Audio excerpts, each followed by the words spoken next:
आपने कभी इस बारे में सोचा है कि आखिर भूकंप के जरा से कंपन से हम पूरी तरह हिल जाते हैं, तो पृथ्वी का लगातार घूमते रहना हमें महसूस क्यों नहीं होता? हमारे आसपास बहुत सी चीजें ऐसी होती हैं जिनके बारे में हम जानते तो हैं, लेकिन इसके पीछे की वजह नहीं समझते। यहाँ तक कि हम जिस धरती पर रहते हैं उसके बारे में भी हमें कई सारी बातें पता नहीं है। हम सबको पृथ्वी के बारे में तमाम तथ्य पता है, फिर भी हम इसके पीछे का विज्ञान नहीं पता है। यही वजह है कि कुछ सामान्य से सवाल भी अगर मन में आ जाएं, तो हमें गूगल सर्च करना पड़ जाता है। वैज्ञानिकों ने ये तो पता लगा लिया कि हमारी धरती का आकार गोलाकार है और पृथ्वी अपनी धुरी पर घूमती रहती है।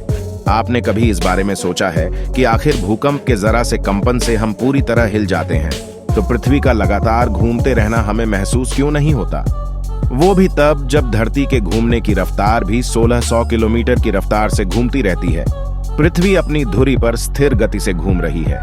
इसी कारण पृथ्वी के घूमने की दिशा में कोई भी बल या झटका महसूस नहीं होता है। इसके एक चक्कर में दिन और रात होते हैं और हमें इसके घूमने का पता नहीं चलता।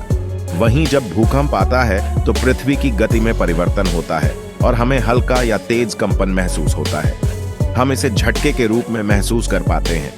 आप इसे बेहतर तरीके से इस तरह समझ सकते हैं कि हम 1600 किलोमीटर की गति से घूमने के आदी हो चुके हैं। यही वजह है कि हम धरती के साथ साथ घूमते रहते हैं और हमें इसका एहसास ही नहीं होता। उदाहरण के तौर पर ट्रेन में चलते हुए अगर खिड़कियां न हों तो कई हम समझ ही नहीं पाएंगे ये चल रही है या नहीं। वहीं जब ब्रेक लगता है और गति में परिवर्तन होता है तो हम तेज झटका महसूस करते हैं। उसी प्रकार भूकंप से गति परिवर्तन होने की घटना हम महसूस करते हैं, लेकिन पृथ्वी की लगातार रफ्तार नहीं। दरअसल पृथ्वी की 4 प्रमुख परतें हैं, जिसे inner core, outer core, mental और क्रस्ट कहते हैं। जानकारी के अनुसार पृथ्वी के नीचे मौजूद प्लेट्स घूमती रहती हैं, जिसके आपस में टकराने पर पृथ्वी की सतह के नीचे कंपन शुरू होता है। जब ये प्लेट्स अपनी जगह से खिसकती हैं तो भूकंप के झटके महसूस किए जाते हैं।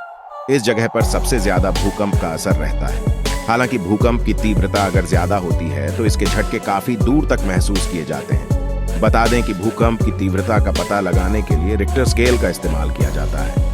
रिक्टर स्केल पर 1 से 9 तक आए भूकंप के झटकों को मापा जाता है। भूकंप के दौरान पृथ्वी के नीचे से ऊर्जा तरंगें निकलती हैं, उसे रिक्टर स्केल के जरिए मापा जाता है। इसके बाद ही यह पता लग पाता है कि भूकंप की तीव्रता कितनी थी और इसका केंद्र किस क्षेत्र में था।